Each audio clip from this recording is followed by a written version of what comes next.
Hello and welcome everyone to Wheel of Misfeeds, a one-of-a-kind game show where we will dive into the long and complex history of platforms' transparency reports and why it's kind of bad and why the Digital Services Act won't make it that much better. And I'm very excited you're all here, and you're very welcome to participate at any time you see fit. I'm Svea. I run a project on the enforcement of the Digital Services Act. I'm also the co-chair of D64.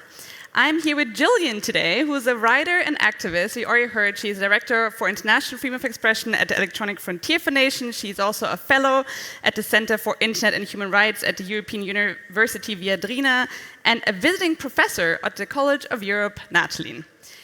And we also have, yes, warm welcome to Jillian. And we're here with Robert Gorva. He's a postdoctoral research fellow at the WZB Berlin Social Science Center. He received his PhD from the University of Oxford, and he is an expert on content moderation and transparency reporting. Welcome. So, this first section of the show, of the game, is multiple choice. And it covers a brief history of transparency reporting. So, contestants, are you ready? I think so. I've always wanted to be on a game show, so. Excellent. Well, then let's go for it. So, question 1: what is a transparency report? Is it A, a report explaining who works at a company? Is it B, a report that shows how many dogs come to the office? Is it C, a report that shows statistics about requests for user data? Or is it D, none of these? Contestants, go for it. Jillian? Is it C, a report that shows statistics about requests for user data? But actually, I think it's more than that. What do you mean by that? Well, a transparency report shows requests about user data, but today they also show things like requests about content removal from governments, from user reporting, and from other things. Am I right? Excellent. 1 point for Jillian. People is going well. I mean, there's no Almost dogs. Like there's no dogs involved. No dogs. We don't know about Facebook's I know. dogs this is offices. truly something. Should we advocate for that? I think that would be something. We'll keep it in mind. But this is going very well. Well, 1 point for Jillian. Well done. We'll move on to the second question. Which company first issued a transparency report, and what type of report did they publish? Was it A, Twitter, a report on content moderation? Was it B, Google, on government requests for data?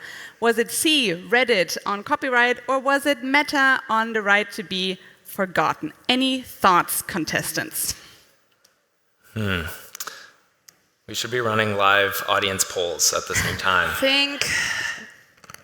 Go for it. Is it B, Google government requests? Excellent, Jillian. Another point for Jillian. This is going so well. Indeed, Google was the first company to publish transparency reports in 2010, setting the standards for other companies to follow suit. But actually, why did companies start publish transparency reports? That is the next question. What pushed other companies to follow suit and to publish transparency reports? Was it A, WikiLeaks? B, media shaming, our favorite tool? Was it C, European regulation? Or maybe D, the Snowden revelations? Self-buzz. I think it was D, the Snowden revelations, but maybe also a mix of China sprinkled in and government requests from the Chinese government relating to the user information of certain dissidents and other actors that eventually led companies to start doing systematic transparency reports.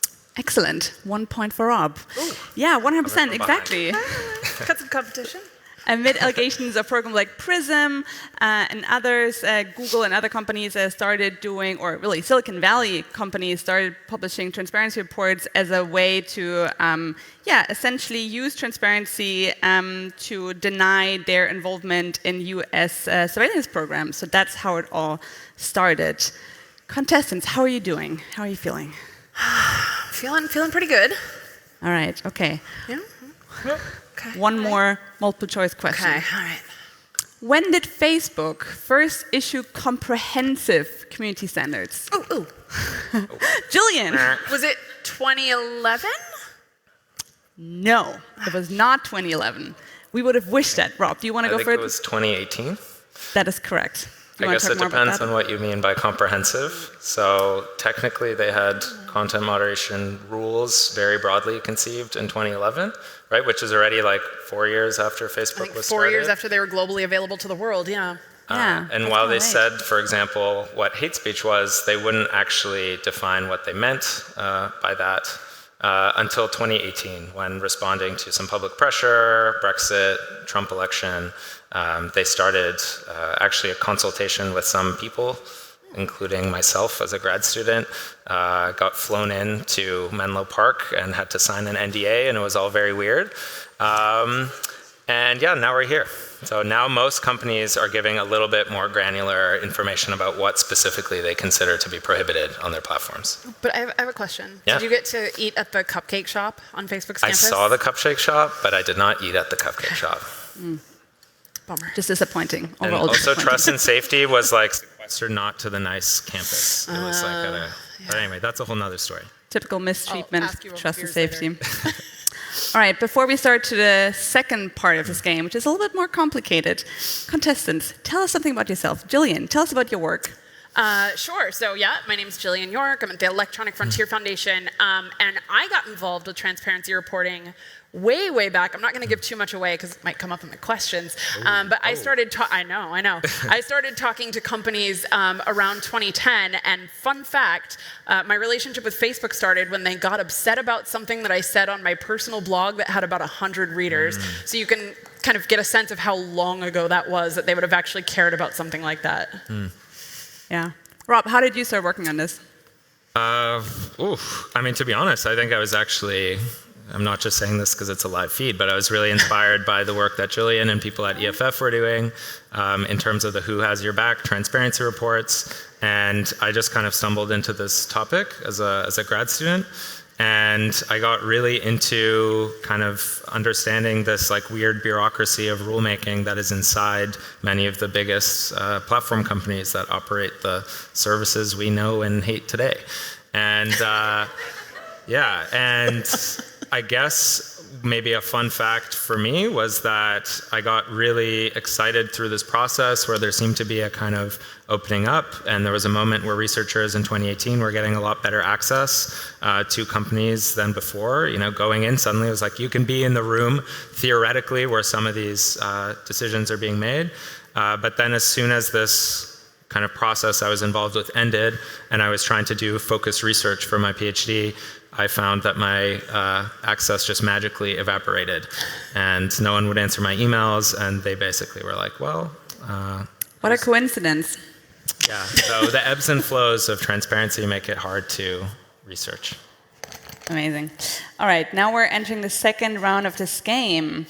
And we will now look at the need for transparency reporting from a civil society perspective. Contestants will be asked a question, but each question comes with a new twist. Are you ready? Ready as I'll ever be. I don't think I'm ready. No, you're not ready? Okay, well, we'll All right. try to be First ready. question of round 2. How can scholars and activists study platforms' content moderation practice and policies? Please wrap your answer. Who wants to go first? Why does this always happen to me at Republica? I don't know if I can do this. Maybe in Polish so no one can understand. Sorry, what? Never mind. You want to do it in another language? No. Do it, no, wrap it in German. Oh. No? Okay. Oh, I can't do that, but Do I need can to somebody drop a beat? beatbox? Yeah, can somebody drop a beat? Oh, jeez. Okay. God. By all means. Will this work? Go, Jillian. Okay. So they can try to get access through the data provided by the companies, but it turns out that that doesn't really happen much anymore. Because the companies don't really like you to have that data, especially if you're at a university. How was that? Yeah? Amazing. Give it up, people. Thank you. That was better than those. Good Full teamwork. points for Jillian, for sure. Like bonus point for Robert on that one. Bonus points for the beatbox. God. Rob, do you want to go into the second you. question, or do you want to wrap? You know what? I think it's not possible for me to beat that. Yeah, this is very hard to compete with. Fair enough. But bonus points for I tried to come up with a limerick, but I couldn't really get there. Maybe like a haiku. Like, we study, they block. The end. Excellent. We'll take it. Bonus points, I think, for Rob as well. This is going tremendously. All right, second question, round 2. Who is terrified? What do we know about the effects of content moderation on the freedom of expression and other fundamental rights? Answer this question without saying rights, content, or freedom of expression. Who wants to go first? Okay. I can go for this Please. one. Can I cheat? No, of course you can't cheat. Like, can kind of a game show do you think this is? Can I say platform governance instead of content moderation? Fine. Okay, well, maybe something like rules matter in online spaces, and so does enforcement. Platform governance has big impacts on users in various potentially positive and negative ways, impacting how they interact in online spaces. And platform governance has big impacts, which I already said, so I'm running out of vocabulary. Pretty good. Not bad. Yeah, we'll take it. What do we think? How was that? Yeah. I'd say Okay, yeah. middling. The first row is impressed, so that's good. We've got plants in the audience. Excellent. I think that does deserve a point. Definitely. Should we go on to the next question? Do you have any? Yeah. All right. No, I honestly, I was going to say, like, you could do a bonus round where I can't say platform or user, and then I think we just get into absolute chaos. Yeah. So, no. Might come back to that. All right. And we have already reached a bonus question, so double points in this round. What is the name of the set of principles devised by civil society to push companies to enact better transparency and accountability in content moderation? You must sing the answer. Oh, well, I guess Jillian already rapped, so I think it's on to me. I think it's on you. Is there like a trigger warning that I can do for bad singing? And maybe just apologize in Cover your advance? ears if you need to. Maybe play a little like bass guitar, like we've been going down to Santa Clara, home of the Santa Clara principles. We've been going down to Santa Clara, where a group of scholars and activists met in like 2017 or 2018 to put together a group of voluntary principles about transparency. Notice what else is in there? Transparency and accountability and content moderation. And then we redid them again. Implemented by companies, hopefully in dialogue with them. Sorry. That was great. That deserves a round of applause, I think. That was impressive. I did not actually see that coming. So well done, contestants. Well done. To give you guys a break, we will now move on to the third round, but it's again multiple choice, so you can catch a break and just relax. But seriously, very impressive. Extra points for you as well, obviously. So next question. When and where were transparency reports first mandated by a law? Was it Germany, Netzdige? 2017? Was it B, France, Loi Avia in 2020? Was it C, the platform to business regulation in 2018? That's the law of the European level. Or was it D, the South Korean Network Act from 2016? Contestants. I think it was A, Germany, NetzDG, or the Network Enforcement Act, or the Netzwerkdurchsetzungsgesetz. Again? You mean the Netzwerkdurchsetzungsgesetz? Exactly. You don't know about the Netzwerkdurchsetzungsgesetz? Netzwerkdurchsetzungsgesetz? That is correct. Excellent. That's like a well shortened done. version, right? Am I correct? Indeed, it was NetzDG. So this is really interesting. So NetzDG started, in a way, this whole wave of content regulation, both in the European Union, at the European level, but also beyond. It was replicated in many countries with very differing judicial institutions in Germany. So that didn't go so well. But indeed, it was NetzDG that started this trend. So well done, Jillian. That's a point for you. Someday I'll be able to pronounce it. And we'll go on to the next question. This is a really good one. How many European laws mandate transparency reports? Is it A, 5, B, 6, C, 12, or D, 5 plus 2? think it's 5 plus 2, but I don't know if I can name them all. Try. So, I guess DSA, theme of the conference, terrorist content regulation, copyright directive, platform to business regulation, and then what's the 5th one? And then the 2 are the hate speech code of conduct and the code of practice on disinformation. Yeah, absolutely.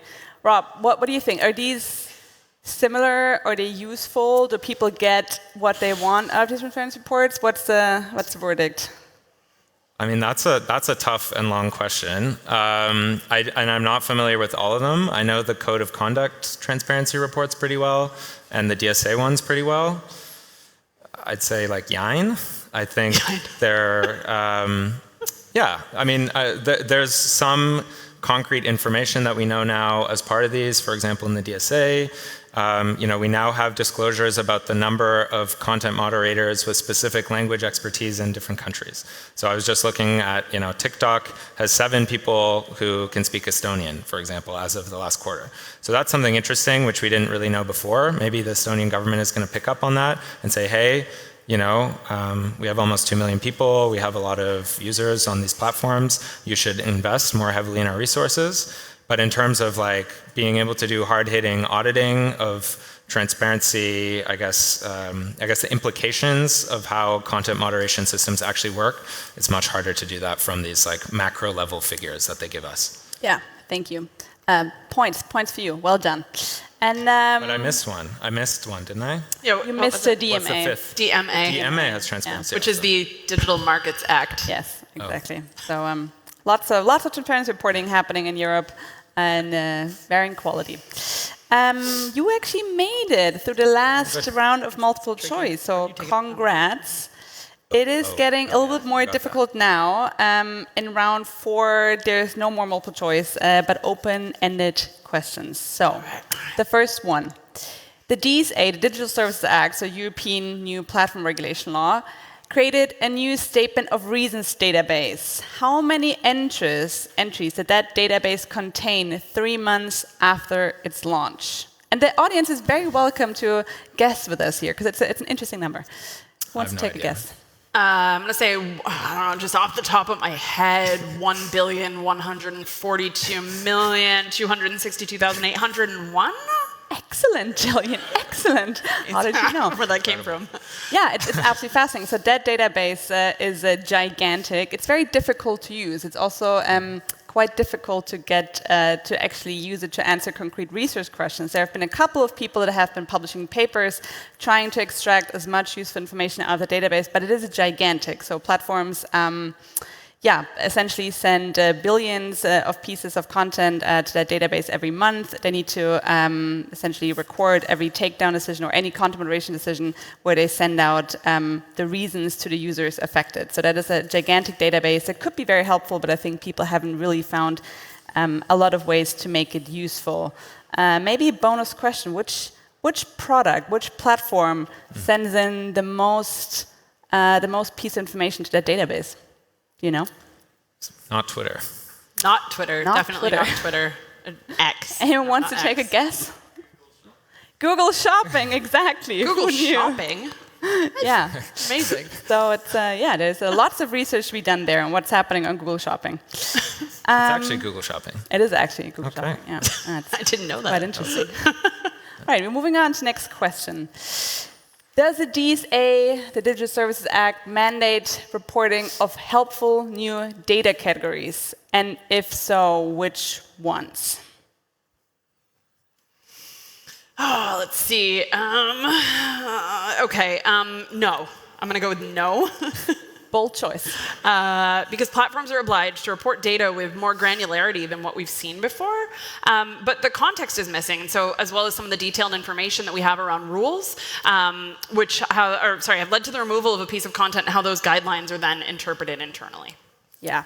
So in many ways, we're still missing a lot of the context of the qualitative information, how platforms are applying their own standards, what kind of content actually moderate, and how they apply their standards. So that is unfortunately still missing. Rob, do you want to add to that? Can I call a friend, aka my iPad and my notes, just for some additional We have context? notes? Yeah. I'm cheating here.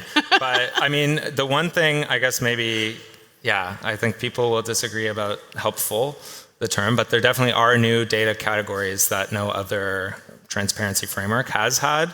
So here, I mean, there are some requirements to report, as I mentioned, about language skills and some basic things about training. Against maybe this would have been better if it was a bit more specific.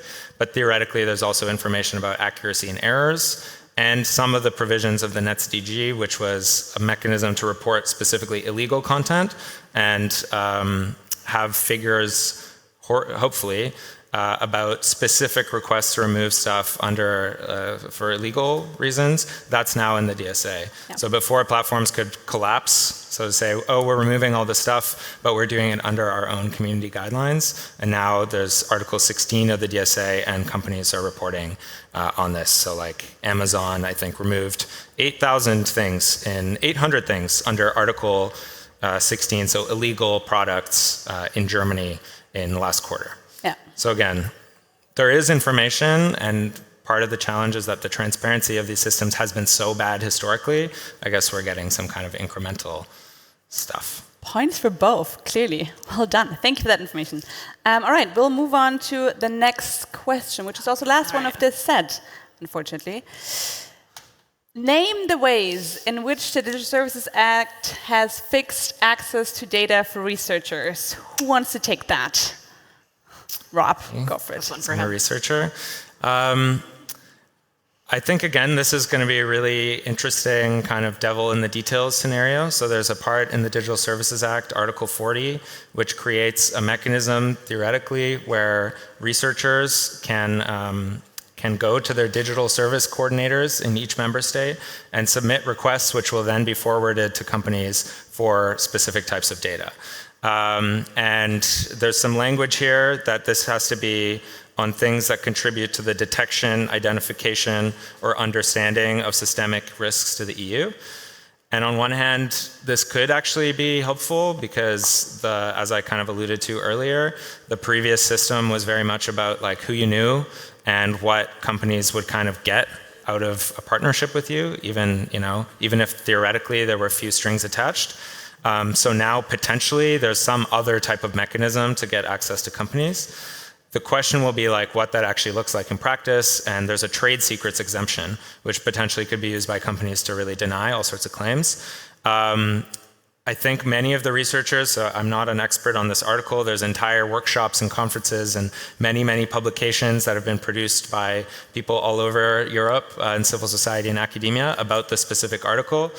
And I think a lot of the researchers are hoping that they'll be able to get quantitative data, kind of similar to the things that you alluded to earlier as being important. So maybe data about actual content rather than just this macro level stuff. I'm personally interested in doing some maybe like weird stuff, and I don't know how it's going to fly. But for example, like the language is vague enough that theoretically, like, could we ask the German, Bundesnetzagentur to field like a survey to content moderators, or access training materials and these kinds of things that have been leaked before under this mechanism? Or are they going to not fly? I don't know. I guess we'll have to wait and see. It could be interesting. Full points for you. Thank you. Before we move on to the last question, I want to take some time to talk about solutions. So obviously we've been a little bit critical today, even though we're all huge fans of the Digital Services Act and innovation it has brought. But I'm curious to ask you guys, what do you want to see? How can we make transparency reporting more useful to activists, to civil society, to users, to oversight authorities, to researchers? What are things you would like to see implemented? How can we go from here? Sure. So I'll start with regulation. I think that it's important, since we're talking about regulation today, to look at how that can be more useful broadly, but also more useful to transparency reporting, of course. And so I think one thing that's really key there is that when we're building regulation within the EU, that it's really important to consider the impact that regulation has on people outside of the EU, which is a conversation that is definitely happening now, but which hasn't always happened historically in relation to some of these laws that we've been talking about. I also think just in terms of how transparency reporting reporting can be more useful to researchers and to users and the public, the people, I think that making it more readable is really, really important. So right now we're talking about like how researchers utilize this data, and I mean I'm not a researcher, I'm an advocate, but I do of course spend a lot of time playing with this data and looking at this information, and I've seen the way that transparency reports have shifted and changed and grown over the years, but if they're difficult for me, then they're going to be difficult for the average user. And so when I teach this to my students, I often come up against the question, but like, okay, this is really cool conceptually, but like how the heck do I read it? How the heck do I use it? And so that obviously, there's a trickle-down effect from how regulation impacts that presentation, but I think it's also on companies to ensure that they're consulting with the users and with the right people, both within the EU and globally when they're coming up with this. You want to add? I think, again, this is a super hard one. Like, it's obviously, in a way, easier to poke holes in the frameworks than to reform them. And I really don't have myself probably any meaningful solutions.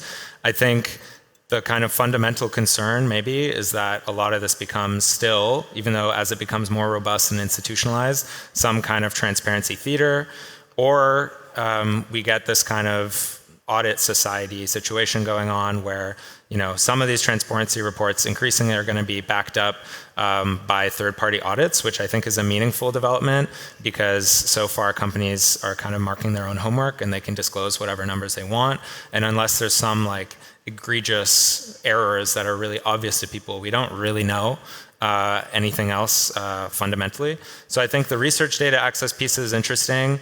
What I would be really interested in is like, and again, I know these are hard to do legally, but having maybe like adversarial civil society audits or things that, so it isn't just like McKinsey or like Ernst & Young or these big accounting firms that come in and are just kind of rubber stamping what is going on under the hood. And maybe there's ways to have different tiered levels of transparency reports where, for example, policymakers or civil society organizations or researchers can get access to ones which aren't for public consumption. I don't know, maybe there's more the creative ways, in the same ways I guess we're thinking about Article 40 and access to research data, we could also be thinking about new ways to get like, I don't know, creative forms of transparency in a sandbox environment, or ways that can really inform research and policy in the ways that I think we want them to. Thank you. Can I add one last thing? Which I think it's also really important that we don't mistake transparency for rights. And I think that's often part of this conversation. When we're guaranteeing transparency, rights often then get thrown under the bus and not still, transparency sort of looking for the word, but overshadows that. And the conversation around transparency has often overshadowed that over the past few years. Yeah. Wonderful. Thank you. All right, we're getting to our last question. And when you answer it, I want you guys to give an explanation of why you chose the option you chose. So, final question for this game.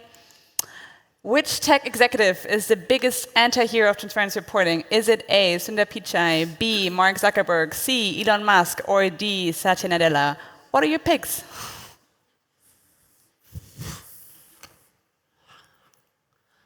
You'll have to make a choice. Like, it's really hard to not say all of them, but I'm going to go with Musk on this one. And how come? I mean, the theme of this Republica is who cares, and so I think if you'd frame this, who cares about transparency, I'm not sure any of them do, but he's really proven that by firing his trust and safety teams, by getting rid of the policy teams, so there's only, I think, 1 or 2 people doing that work, by not being, transparent both in his public statements, but also in what Twitter, aka X, is putting out there these days. I think he's the obvious answer. No bonus points for any of the other folks, but definite negative points for him. I don't know, do you? I think I probably agree. I mean, in a way, also, these reports are serving as like a general indicator to how seriously you're taking these kinds of problems, and if you have staffing, even at a very basic level, to deal with these. And I know, for example, again, there are many kind of, even just in the EU, reporting frameworks now, but the disinfo code of practice transparency reports, for example, that came out after Musk fired almost all of the trust and safety team, just were comical, right? I mean, it's like a single page, I think, with almost no actual information. So they didn't even fill the basic minimum standard, nor like try to kind of fake their way out of it. So I don't know. I mean, there's probably other companies who are maybe also flying under the radar. We focus on the big ones, but smaller platforms maybe are also not the most dedicated. And in some ways, these big companies have the teams and the resources who can do this on a full-time basis. Excellent answers. Points for both of you. And I've been meticulously keeping track of all the points accumulated today. And it's a tie, I'm afraid. So our prize, which is a copy of a blog post announcing the very first transparency report ever, goes to both. Oh, wow. Congratulations. Oh, wow. Amazing. And yeah, so because we're a serious Republica talk, there's also time for questions. So if you have questions, this is a great time to ask or just want to chat. Thank you so much for coming to the slightly unhinged talk about transparency reports. We want to make it fun. We know you'll be having a beer right now. So if there are any questions, they're happy to take them. We should note she also knows a thing or two about transparency reporting, so you can also join in the Q&A. But yeah. If not, we'll leave it at that. Oh no, we got one. Yeah, I'm interested in what you guys think about this link between, transparency to then something like accountability and more public oversight for these companies. And like Robbie gave this example of like Estonia, there's 7 content moderators. Maybe the revelation of that, prompts some pressure on the companies, coming from Estonia to maybe invest more there. But like, I guess that's what I'm interested in. What do you think are the, what can we do with transparency other than know more, right? Like, what's the change that we're hoping for? I have so this is a classic academic answer, but I have a 50-page answer to this question. I think it's really complicated. I wrote a book chapter in 2020, which is called Democratic Transparency in the Platform Society, co-authored with the Oxford professor and historian Timothy Garden-Ash. And we kind of tried to explore this question also in a historical context, so looking not just at the tech industry, but this exact linkage between transparency and accountability in other industries like, manufacturing, chemicals, environmental industries. And I think there the record is very mixed, and there's still a huge amount of debate on this in scholars in multiple disciplines, in political science and public administration, public policy. So I think probably especially in the digital rights space and some more recent work that's been focused on digital, one focus is, I guess, just highlighting the fragility of that link and showing that you can't necessarily rely on this as a robust form of accountability in itself. But I think the linkage is complicated and really depends on, it's a cop-out answer, but history, institutional context, specific political dynamics, all these things. Yeah, I agree, and I think like when I started working on this, transparency reports were really like skint, really minimal. And over the years, there were a number of different initiatives. AFF's Who Has Your Back reports, which started I think in 2012, or one of the first ones. Then an organization called Ranking Digital Rights, the founder of whom is somewhere out there. So all of these organizations worked together and separately to push companies to publish more. And so over the years, it's gotten a lot better in the sense that now we can get information about like, where is AI being used to report, let's say, violent extremist content to companies to then take it down. I think from my perspective, it got a little bit worse in the pandemic for a number of different reasons, including more people being online, companies being overloaded, and content moderators often being sent home because of lockdowns. And I don't think we've fully recovered from that. But things like the Santa Clara principles, which we only really briefly touched on, and then I can just say one more thing about here, that's something where we came out with this set of principles in 2018 that were pretty small, honestly, and we immediately got feedback from people elsewhere in the world asking us to do more, like, okay, yeah, that's great, but what about like this thing that we're paying attention to? And so we ended up getting a group together of somewhere around 13 or 14 global different organizations from around the world and did an open call for submissions from all over the world. And if you look at those principles, they come from the perspectives of 40 different organizations and individuals from a variety of different countries. I forget the number. But I think that that's like a really good example because you've got all of these different perspectives of what the company should be publishing. And I think that actually gives really good guidance to what the company should be doing next. Some of that then ended up in the DSA. Some of it's been mandated elsewhere or picked up by the companies, but I still think we're not there. And so, yeah, I think the Estonian example is just such a great one because that's something where for years, I kept hearing rumors of there being a number of different countries in Africa, and maybe somebody knows what I'm talking about a little bit better, but where there were 0 content moderators in the native local language. And I'm going to not remember which countries right now because it's the end of the day. But that's the sort of thing that once we can have that information, we can then do something about it. Yeah, and as someone who used to work at a company that publishes transparency reports, they also force companies to build infrastructure that doesn't exist in the back end of things, and that's important. Yeah. Any more questions? Oliver? Thank you. That was great. Really enjoyed that. Broad question, but you've been really great answering these so far. So I think you're up for it. And Svea, I'd be interested in your thoughts as well. If you could rewrite the DSA, what would be the first thing you would rewrite, and what would you change it to? In anything of the DSA? Anything or just in the DSA. transparency? That's a good Oh question. my goodness. I feel like I'm going to get in trouble at work if I get this one wrong. I'm not the expert, to be fair. I have colleagues who are the experts. What do you think? I mean, it's tough, right? Obviously, such a complex instrument and so many different things and political priorities that go into that. I think on transparency specifically, I wonder if, and again, with the caveat that in the long history of the internet even probably, and other industries more broadly, this is still a very young kind of thing. So if Facebook didn't say anything about its community guidelines that was actually useful at all until 2018, then this isn't that old of a space. But I guess maybe for the DSA, I would say not necessarily the text, but maybe future delegated acts or other things that build upon it can bring more granularity for certain reporting things for VLOPs for the biggest, very large online platforms. So just one example that I was thinking of when you were speaking earlier, Jillian, about automation, right, and the turn to automation. So there's a thing in the DSA in Article 15, which is the transparency article of the DSA, which requires them to talk about their automated content moderation. But it doesn't specify what that means and what that is.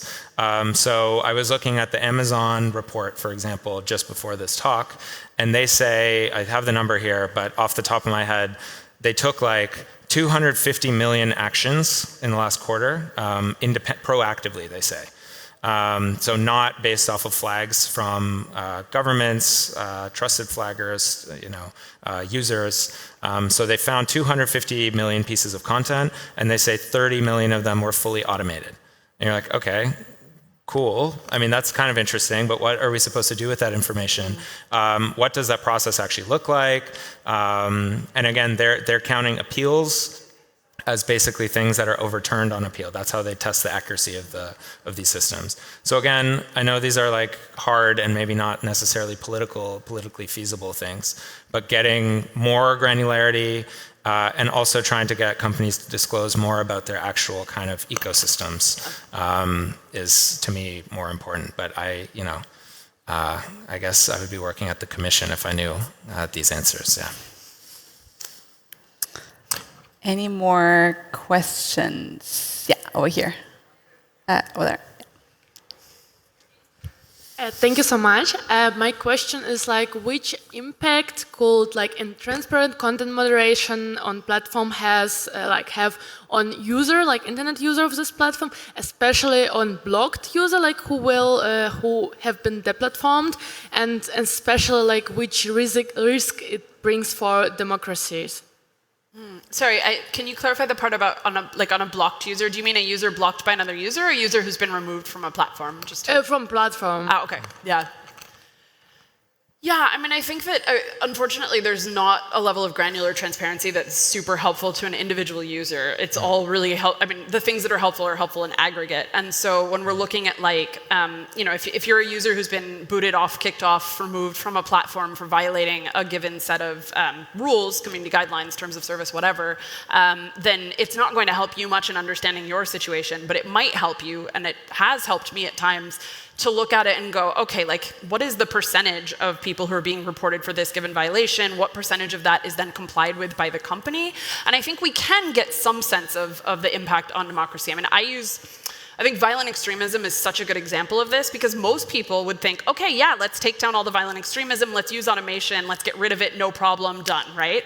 But there's so many negative effects of that. And you may have seen talks at Republica about this before from groups like Syrian Archive, Mnemonic, Witness, other folks, because a lot of the times the negative impact of that is on journalists, on people who are human rights defenders from a given country or context who are trying to show atrocities happening. I mean, we can look at what's happening in the world in certain parts of the world right now to see how sometimes things that might be taken down because they're, violating a company's rules or European rules are actually, telling really vital stories on the ground. And so I think that it's really important to look at transparency around that in that way.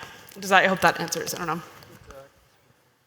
All right. Any other questions? Maybe one just follow-up to that. I guess it's not really, it is included sometimes in transparency reports, but appeals is also a pretty new thing, right? A shockingly new thing. So before, again, you would have had zero recourse whatsoever if, I guess, an Instagram or a Facebook decide to block your account.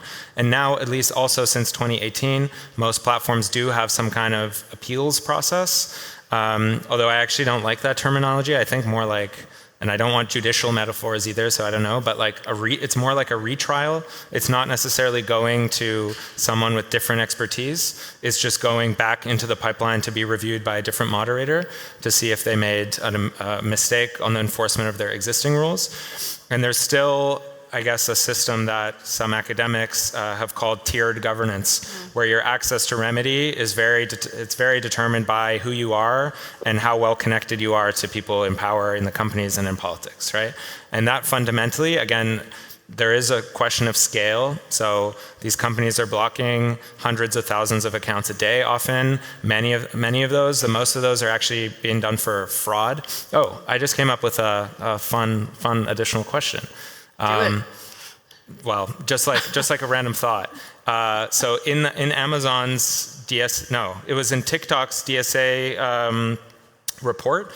The type of content they say that was removed the most actively was financial fraud content, which is something that was like really surprising to me. It's not hate speech. It's not so scams. Frauds, spam, this is like a lot of what's happening. And there's motivated actors to try to rig appeals and to try to push back against these systems too. So that makes it all really difficult in terms of how to build due process that works at scale and leads to like not horribly just outcomes at scale while also improving the system somehow incrementally. That's really interesting. All right, I think that concludes our session. Thank you so much for coming. Thank you for discussing with us. Thank you too for being brave enough to be contestants today. And yeah, thanks so much for coming. And thanks to our host.